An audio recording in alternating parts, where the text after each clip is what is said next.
এটা হলো একটা 400 বছর পুরনো রাজবাড়ি, যেখান থেকে এক মূর্তি চুরি যাওয়ার পর পুরো গ্রাম ফাঁকা হয়ে যায়। আর এটা হলো এমন এক রাজবাড়ি যার পেছনে আছে এক রহস্যময় পুকুর। সেখানকার সাধারণ মানুষরা মানে যে আজও নাকি সেই পুকুরের নিচে লুকিয়ে আছে কোটি টাকার গুপ্তধন। আজকে আমরা দেখতে চলেছি 100 বছর থেকে শুরু করে 400 বছর পুরনো রাজবাড়ি। কিন্তু সবার আগে আমরা চলে যাই কলকাতা থেকে সরাসরি কুচবিহার, সেখানকার 137 বছর পুরনো রাজবাড়ি দেখতে। এই যে দেখতে পাচ্ছ, এটি হচ্ছে সিংহদ্বার, আর সামনেই রয়েছে সেই জমিদার বাড়ি বা সেই প্যালেস। আর এখান থেকে দেখা যাচ্ছে বাইরেটা কিন্তু পুরোটা ওই বাগানের মতন কিন্তু সাজানো হয়েছে, ছোট্ট একটি গার্ডেনের মতন করা হয়েছে। কিন্তু শোনা যায় এখানেও নাকি গুপ্ত কক্ষ বা সুড়ঙ্গ ছিল। সেটা আমিও আজকে মানে শুনে আসছি, কিন্তু কোথায় আছে সেটা আজ অব্দি কেউ খুঁজে পায়নি। গেটটা দেখতে পাচ্ছ পুরোটা কিন্তু লোহার, সেই আগেকার দিনের বেশ বড় গেট দেখতে পাচ্ছ, কতটা বিশাল বড়।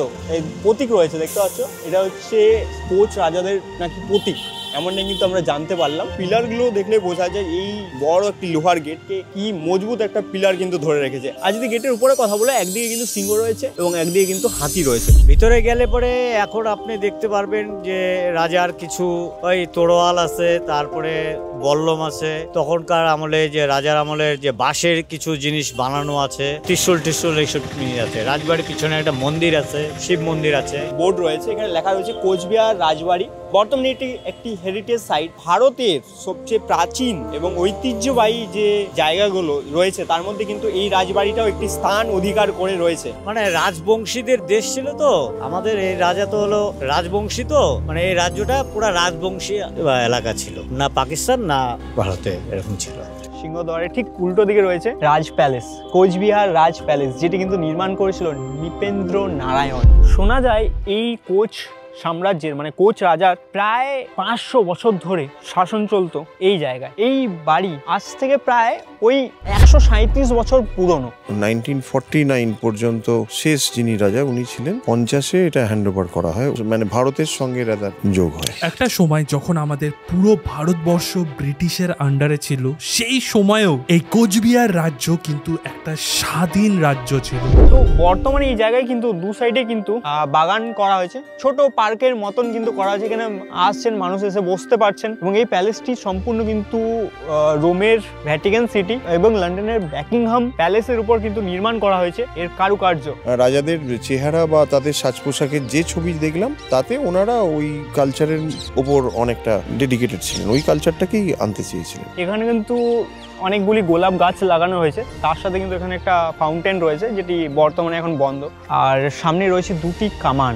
এই বাড়িটির লম্বা দেখতে পাচ্ছ উপর পর্যন্ত হচ্ছে 395 ফুট এবং এই বাড়ির চওড়া হচ্ছে 296 ফুট। যদি এই অংশে পিলারের কথা বলি, তো এই দিক থেকে কিন্তু দুটি মূল পিলার রয়েছে, সাইডে কিন্তু আরো অনেক ছোট ছোট পিলার রয়েছে। এবং এর বারান্দার যদি কথা বলি, বেশ বিশাল একটি বারান্দা রয়েছে। আমরা আগে আরো পুরনো এবং মিস্টিরিয়াস কিছু রাজবাড়ি দেখতে চলেছি, আর আগে আমরা জানতে পারি এক্স্যাক্টলি সেই জায়গাটা যেখানে এই রাজবাড়ির ধন সম্পত্তি লুকানো আছে। শোনা যায় নাকি কোনো এক ভূমিকম্পে বিশাল তীব্রতার জেরে ভূকম্পনের জন্য উপরের যে মালা অর্থাৎ 3 তালা সেটি কিন্তু ভেঙে পড়ে যায় 1857 সালে। তাতে কিছুটা ওদের ড্যামেজ হয়, তারপরে আবার নতুন করে ওরা সেই স্থাপত্যটা তৈরি করে, সম্ভবত ওই কোনটা মনে হচ্ছে। ঠিক এটা হচ্ছে মেন প্রবেশ পথ। আর এই যে দেখতে পাচ্ছ, এটা হচ্ছে তখনকার দিনের হয়তো গাড়ি রাখার জন্য হয়তো এটা ব্যবহার করা হতো। এই জায়গা হতে ভেতরে প্রবেশ করতেন। আর জায়গাটা যদি কথা বলি, বাইরেটা দেখো, বেশ একটা বড় একটা গেট এবং তার সাথে রয়েছে কিছু কাঁচের ফ্রেম, মানে সেই গেটের উপরে কিন্তু রয়েছে কিছু কাঁচের ফ্রেম। যে গেটের উপরেও কিন্তু এই রাজার যে প্রতীক সেটা কিন্তু রয়েছে গেটের উপরে, সিংহ এবং হাতি। আর এই বিশাল দরজাই ছিল যা আজ পর্যন্ত টিকে রয়েছে এই রাজমহলে। আর এই রাজবাড়িতেই আছে কিছু এমন সিক্রেট চেম্বার যেখানে লুকানো আছে কোটি কোটি টাকার ধন সম্পত্তি। শোনা যায় নাকি গুপ্ত সুড়ঙ্গ রয়েছে। ছিল ওই যে ঢিপি ছিল, যেটা যে ঢিপিটা ছিল, যে ঢিপিটা ভেঙে নিচে আপনার সুড়ঙ্গ আছে, পাতকুয়ো ছিল, বিভিন্ন জায়গায় লুকোনো অনেক জায়গা ছিল, অন্ধকূপ যেটাকে বলা, মানে লুকিয়ে থাকার জন্য সেরকম জায়গাও ছিল। সেটাকে ওরা ভেঙে দেখেছে, তারপর পাওয়া হয়েছে। কোচবিহার থেকে আমরা সরাসরি চলে আসি হাওড়ায়, এখানকার 150 বছর পুরনো এক রাজবাড়ির সন্ধান, যেখানে আজও সেই রাজবাড়ির উত্তরাধিকারীরা নাকি বাস করে। আজকে আমরা চলে এলাম একটিতে, যেটার নাম কিন্তু হচ্ছে সাকরাইল রাজবাড়ি। আর এখন আমি যে দাঁড়িয়ে রয়েছি ঠিক দুটো শিব মন্দিরের একদম মাঝামাঝি জায়গায়। আর এখন আমরা যাব, এটা এদেরই মন্দির, এরা ওই মাউন যে থাকে সে বাড়িতেও পুজো করে। ওপরে যে আছে ঠাকুর মন্দির ছিল সেখানেও আছে, ঠাকুর আছে, এখনো অনেকে ওই শেতল দিতে যায় সন্ধ্যেবেলা একদম। এটা হচ্ছে জমিদার বাড়ির সেই দোয়ার দেখলে পরিষ্কারভাবে বোঝা যাচ্ছে উপরে রয়েছে দুটি সিংহ দুই সাইডে এবং মাঝখানে রয়েছে হংস বা হাঁস। এই দোয়ার দেখলেই বোঝা যায় তখনকার দিনে এই জমিদার বাড়ির আধিপত্য বা বৈভব কতটা ছিল। তাহলে চলো ভেতরে যাই। ওই আমার জন্মগতই দেখছি 80 বছর ধরে, ধরুন তার আগে কবে প্রতিষ্ঠা হয়েছে জানি না, অন্তত ধরুন 150 বছর। এই সিংহ দোয়ার থেকে ভেতরে ঢুকেই দেখতে পাচ্ছ এটা রয়েছে, মানে এটা ছাড়া বুঝতে পারছো কত বড় কিন্তু গেট বা দরজা ছিল, যেটা এখন বর্তমানে নেই। ঠিক আমার সামনে রয়েছে সেই জমিদার বাড়ি। চলো আমরা এখন ভেতরে যাই। যাত্রা হতে শুনেছি, পাঁটা বলি হতে দেখেছি, দুর্গাপুজো হতে দেখেছি। আগে হয়তো এটা বাউন্ডারি দেওয়া ছিল, কিন্তু বর্তমানে এই জায়গাটা এখন মানুষ ঘর বানিয়েছে এবং বাউন্ডারির যে পোর্শন সেটা কিন্তু এখন নেই। যদি ওই দিকের কথা বলি, ওই দিকে কাপড় কিছু মেলা রয়েছে, যেটা থেকে পরিষ্কার বোঝা যাচ্ছে যে এখনো ওই রাজবাড়িতে মানুষ থাকে। কিন্তু এই দিকের পোর্শন সম্পূর্ণ ভেঙে গেছে, সম্পূর্ণ প্রায় ভেঙে গেছে। এখানেও কিন্তু একটা দ্বার বা গেট ছিল, যেটা কিন্তু এই পিলারগুলো দেখে সম্ভবত বোঝা যাচ্ছে। এই দিকের এইটা নাচঘর ছিল, এই যে ভেঙে পড়ে যাচ্ছে সামনের দিকটা, হ্যাঁ এই তো এই দিকে এইটা শুনেছি নাচঘর, আমাদের শোনা কথা, আমরা তো আর দেখিনি। এই দুর্গা দালানে কোনো এক অংশে ছিল নাচঘর এবং নাচের আসর বসতো এবং নানা বাংলা থেকে শুরু করে ওটা ভারতের বিভিন্ন প্রান্ত থেকে বাইজি আনা হতো এবং তাদের এখানে নৃত্য প্রদর্শন হতো। চুনসুরকির দেওয়াল খসে পড়েছে, বাইরের যে জানালা এবং গেট বা দরজা সেগুলিও ভেঙে পড়েছে। গেট প্রায় দেখলাম 12 ফুটের উপর কিন্তু হতে পারে। এই জমিদার বাড়ির মধ্যে রয়েছে দুটি শিব মন্দির, একটি দুর্গা দালান এবং প্রত্যেকটা জমিদার বাড়ি এবং রাজবাড়ির মতো এই বাড়িতেও ছিল গুপ্ত কক্ষ এবং সুড়ঙ্গ, যেটা কিন্তু শোনা যায় দুর্গা মন্দিরের ঠিক নিচে ছিল। 150 বছর পুরনো রাজবাড়ির পরে আমরা চলে যাই নিমতিতা মুর্শিদাবাদে, সেখানকার 200 বছর পুরনো রাজবাড়ি দেখতে। সত্যজিৎ রায়ের নানা সিনেমায় এই নিমতিতার রাজবাড়ি কিন্তু দেখা গেছে, আর আমরা সেখানে গিয়ে সেই সময়ের এক পুরনো গাড়িও দেখতে পাই আর তার ইতিহাস এবং কিছু রহস্যজনক ঘটনা জানতে পারি। এটা আমরা তো শুনেছি 1866 থেকে 1867 সালের মধ্যে বানানো হয়েছিল। আরো কিছুটা অংশ এখানে ছিল, আর তো কিছু বন্যা টাইপের হয়েছিল, ওখানে ভেসে গেছে, নদীতে ভেসে গেছে। পুরনো মাটির যে প্রাচীর থেকে শুরু করে যে পিলার, সেটা কিন্তু দেখলে পরিষ্কারভাবে বোঝা যায় যে ঠিক রাজবাড়ির সামনের দিক এতটা ছিল এবং ওই গঙ্গার এবং পদ্মার জলের ভাঙনে বা জলস্তর বাড়ার জন্য গ্রামের অনেকখানি অংশ কিন্তু ভেঙে যায়। তার সাথে কিন্তু এই বাড়ির সামনের উদ্যান থেকে শুরু করে অতিথিশালা বিভিন্ন জিনিস কিন্তু ভেঙে গঙ্গার জলে কিন্তু তলিয়ে যায়। রাজবাড়ির যে সমস্ত বৈশিষ্ট্যগুলো থাকা দরকার, এই জমিদার বাড়িতে সেই বৈশিষ্ট্যগুলো ছিল। এবং এখানে যে মহেন্দ্র নারায়ণ চৌধুরী, তিনি এতদ অঞ্চলের জমিদারই ছিলেন না, তিনি এখানকার লোকদের নিয়ে বিভিন্ন রকমের অনুষ্ঠান করতেন এবং একটা রাজার যে কর্তব্য, সেই রাজার কর্তব্যের সঙ্গে তার কিছু মিল আছে। এখানে দিক থেকে ছোট ছোট যে পিলার, সেটা কিন্তু রয়েছে এইদিকে 11টি এবং অপর দিকে 11টি। আর যদি মূল পিলারের কথা বলি, তাহলে মূল পিলার রয়েছে 10টি, দুটি মূল পিলার, অর্থাৎ এই 10টা পিলারের একদম মাঝখানে রয়েছে মেন এন্ট্রান্স, অর্থাৎ মেন প্রবেশ পথ। এই যে গাড়িটা দেখতে পাচ্ছ, সামনে গাড়িটা, এই যে এই গাড়ি, হ্যাঁ হ্যাঁ, ওনারাই হচ্ছে এটাই করতো, ব্যবহার করতো, মানে আশেপাশে ঘোরার জন্য, মানে আর নিজেদের আশেপাশের লোকের কি হচ্ছে না হচ্ছে, সবাই কেমন আছে না আছে তা দেখার জন্য ওনারা এতে করেই কি করতো, যাওয়া আসা করতো। গাড়ির এখন একদম মর্মম অবস্থা। এই গাড়ির হচ্ছে সামনের দিক, বর্তমানে গাড়ির উপরে অংশ কিছু নেই, মোটর অংশ রয়েছে, এটা যেমন গাড়ির ফ্যান, দুটি টায়ার রয়েছে, সামনের একদমই নেই, কিন্তু দেখে যেটাকে মনে হচ্ছে এটা একটা জিপের মতন কিন্তু ছিল। সত্যজিৎ রায় এখানে তিনি 3টে বই শুটিং করে গেছেন, একটা হচ্ছে জলসাঘর, একটা দেবী, একটা 3 কন্যা। আর এই যে আমার ব্যাক সাইডে যে পুকুরটি রয়েছে, এই পুকুরটিও কিন্তু জলসাঘর সিনেমার কিছুটা অংশে ছিল। এখানে আমরা শুনেছি এখানে নাকি হচ্ছে অনেক সোনা দানা রয়েছে, আমরা এটা শুনেছি আর কি পুকুরে। হ্যাঁ, আজ পর্যন্ত কেউ এটার যে মানে একদম নিচ পর্যন্ত যেতে পারেনি, নিচে কি আছে না আছে আমরা আজ পর্যন্ত জানি না। এর জল সারা বছরই থাকে, এর জল কখনো শুকায় না। তো এটা হচ্ছে এই বাড়ির রাইট সাইড, সিঁড়ির মতন রয়েছে, সিঁড়ি নয় অ্যাকচুয়ালি, বাট একটা বাড়ির থেকে আরেকটা বাড়ি কানেক্টেড। একটা ওভারব্রিজ দিয়ে দ্বিতল কক্ষের সঙ্গে যোগাযোগ রাখার জন্য ওভারব্রিজ করে পরে আরেকটা মহল গড়ে তোলা হয়েছে, আপনারা গেলে দেখতে পাবেন। সেই বাড়িটাও ভগ্নপ্রায়, সেখানে এখন কেউ থাকে না, কয়েকজন দাসদাসী সেটা রক্ষণাবেক্ষণ করে। আর এটা হয়তো বারান্দা ছিল। এই বাড়ির ভেতরের অনেকখানি অংশ কিন্তু দেখা যাচ্ছে, আর একটা ছোট্ট এখানে জায়গা রয়েছে, এটার ভেতরে কিন্তু আমরা এখন ঢুকতে পারবো। এর ভেতরে কি যাওয়ার রাস্তা রয়েছে? রায় বাহাদুর জ্ঞানেন্দ্র নারায়ণ চৌধুরী তিনি স্বাধীনতা লাভের পরবর্তী বছরেই ঔরঙ্গাবাদ থেকে রেজিস্ট্রি অফিসটাকে নিমতিতাতে নিয়ে এলেন, এখানে পোস্ট অফিস স্থাপন করলেন। নিমতিতা রেল স্টেশন তাদের নামে স্থাপিত হয়েছিল এবং তার জমি জায়গাও তারা দিয়েছেন। হাট বাজার থেকে আরম্ভ করে রাস্তাঘাট ইত্যাদি নির্মাণের ক্ষেত্রে এবং শিক্ষার ক্ষেত্রে তাদের অবদান অতুলনীয়।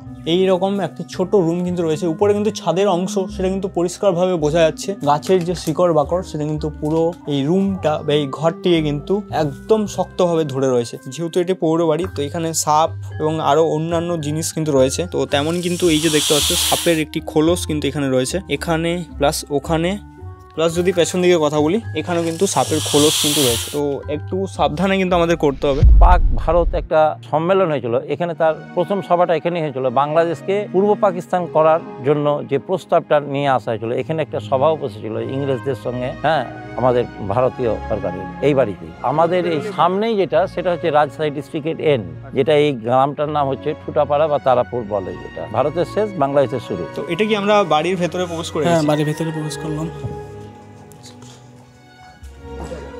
এটাও কি রাজবাড়ির মধ্যে? হ্যাঁ, পুরোটা রাজবাড়ির মধ্যেই। আর দেখো এখানে সিঁড়ি করা নেই, কিন্তু টেম্পোরারি করা হয়েছে। সব ভেঙে ভেঙে পড়ছে। প্রায় 200 বছরের পুরনো এই রাজবাড়ি। এটা বারান্দা নাকি? ভেতরে আরো রয়েছে, আরো অনেকটা আছে। এই দিকটা যদি কথা বলি, দেখো ওখানে কিন্তু একটা ফলস গেট রয়েছে। ফলস গেট এগুলো করা থাকতো ওদের নিজেদের সুবিধার জন্য আর কি। এরকম গেট অনেক আছে। আচ্ছা, এটা ছিল নাট মন্দির। বর্তমানে শুনলাম নাকি এই নাট মন্দিরের যে গোপালের মূর্তি চুরি হয়ে গেছে। ভেতরে আছে তালা মারার জন্য। এখানে কিছুদিন আগে একটা কৌষ্টিক পাথরের এখানে নিত্য পূজা হতো, গোবিন্দজির মন্দির। দুর্ভাগ্যবশত কিছুদিন আগে এখানে বিএসএফ এর প্রহরা, এখানে সব প্রহরা শাখা সত্ত্বেও গোবিন্দজির মন্দির এখান থেকে চুরি চলে যায়। তারপরে সেখানে পুজোটা বন্ধ হয়ে যায়, যার জন্য এলাকার লোক খুব মর্মাহত হয়ে পড়েছিল।